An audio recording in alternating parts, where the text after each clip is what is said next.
At the beginning period, the U.S. ran a zero balance. Monitoring developments like this is an elite group. This may help increase the interest rates. It's not a normal class. This is known as the Shadow Reserve Bank. Why do you think sell that kind of company's share to investors? They act like they are the central bank of China.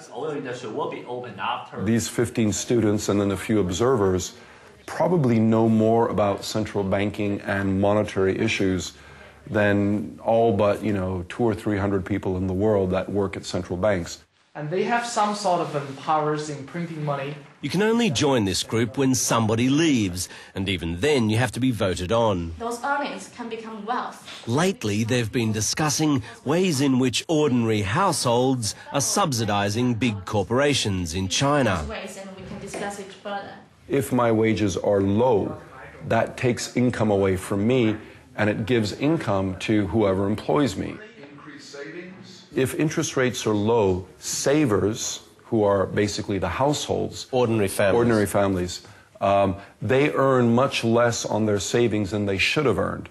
And that is used to subsidize borrowers, who in the case of China are mostly manufacturers or real estate developers or infrastructure investments. So that's a direct transfer of money away from ordinary families towards these investments.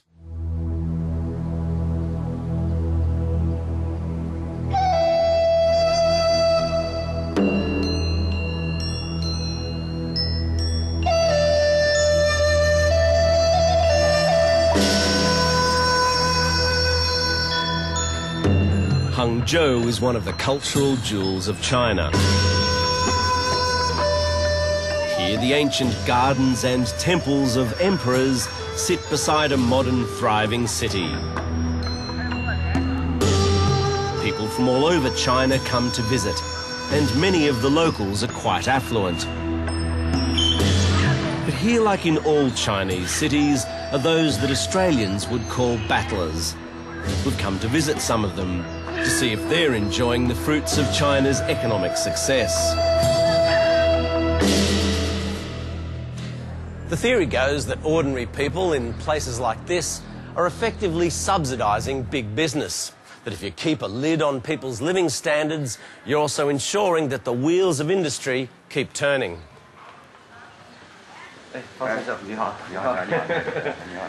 Feng Defeng is retired and tops up his pension by fixing people's houses. 我平常东西我不太买，我就是一般自己抽个烟，那么其他呢就是一般平常开销呢，我们也很节约，也不是很浪费的。我个人来说存款的稍微多一点。Shanghai is only 2 hours' drive from here, but Feng Defeng's never been there. In his case, you can see some of the problems that Chinese manufacturers face in trying to sell more goods locally.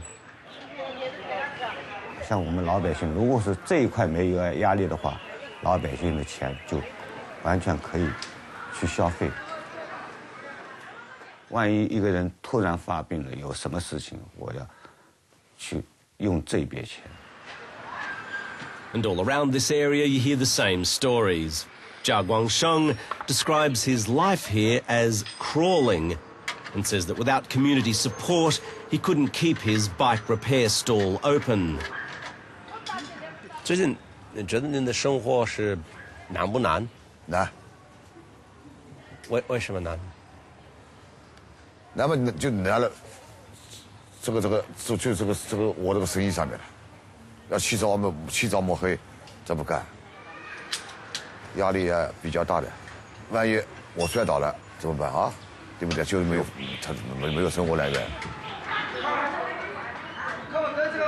People like Jia Guangsheng will only start spending on non-essentials if the government provides a better social safety net. 医疗没有了。那如果你的身体有问题，那怎么办？哎，就是自己买药，自己买药。就这样了，没有办法的。钱够了吗？哪里够了？很贵啊，现在药。没挣的钱少，挣不着钱，像这卖这一点小蔬菜哪有钱挣？没钱挣。辛苦吗？又那么辛苦。The Chinese government keeps the value of its currency low, in part because they want the likes of Shi Youling and her customers to buy more local goods. But for this you need spare money. 租房子啊，不是买房子，租房子啊，在这里，租房子啊，租门面，没办法。你没有买房子的安排吗？没有啊。为什么？买不起啊，房子太高啊，价钱太高嘛，我们买不起。热水片。说到刺激，经济刺激，说到最后也要老百姓手里，一般低层的人，老百姓手里要有钱，不是说你是各个老百姓多有钱，要这么说，是吧？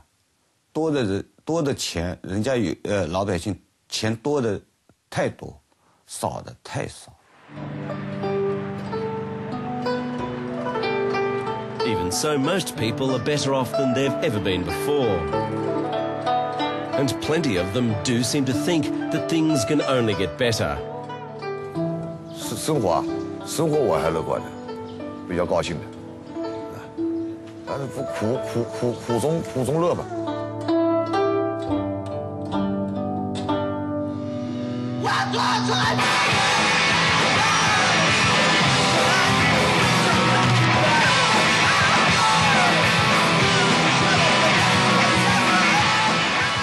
Back in Beijing, we see another side of our former Wall Street banker, Michael Pettis.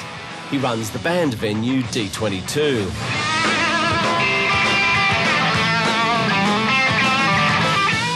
It's a bar that specialises in giving unknown bands like Rustic a place to get their start.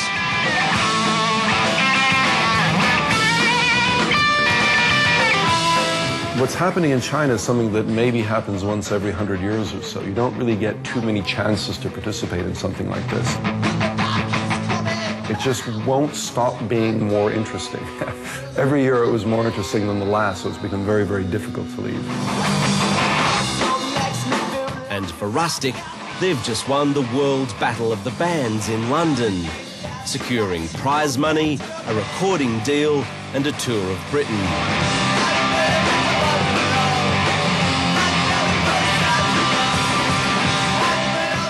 现在无所谓有没有人认可我们，我们现在就是一个成长的阶段。我觉着在中国，我觉着以后我应该，我们希望会特别大，因为我们特别年轻，这是最主要的。